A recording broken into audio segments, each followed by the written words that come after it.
Okay, Bally Monte Carlo. First thing, under the playfield, new fuse holders. That's pretty standard. You can see all the fuse holder clips that were just cracked. But now, put the playfield back down, turn her on, start a game. Usually means one of the score reels can't find a zero position. It's trying to find a zero position on a score reel. So notice all the score reels are at zero, but there's two switches that determine the zero position, and they both have to be open. So you can go through and kind of look at these and see, like, they should all be open. The bottom ones to carry over, and the top two should be open. They should all be open in the zero position. You just got to find it. You got 1, 2, 3, 4 times 4, 16 score reels. If any one of them isn't opening those switches at the zero position, then you get the chugga thing. So here, let's see if we can get it to. Yeah, see, there we go.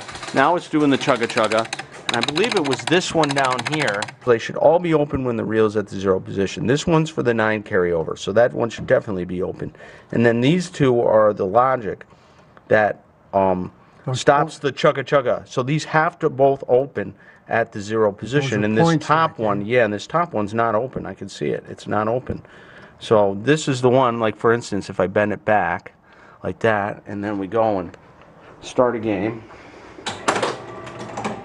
Oops, wait a minute. Okay, so let's try starting a game.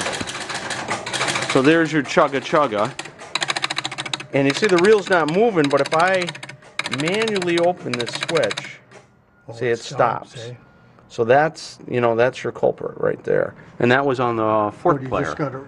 Yeah, I just got to bend it open. Yeah, just stretch it open a little bit, and then we go through it and move the reel manually and make sure that it does what it's supposed to do when it's supposed to do it. I'm just going to go through. I'm going to reset the player unit, and then I'm going to use I'm going to advance the reels and just get non-zero scores on them. And make sure that they carry over at the 9 position, and then go to the second player, and then go over here and do the same thing. I'll start at 10 point and make sure it carries over at the 9, which it does. And then look, you got to see how it's advancing both reels. That means your carryover switch on this guy is always closed. It's not opening up. They're not supposed to go both at the same time, right? Yeah, they're not supposed to both go at the same time. So your carryover, which is this switch right here, is too close. So now I open this switch just a little bit, and now it goes by itself and only carries over at the 9 position. See that?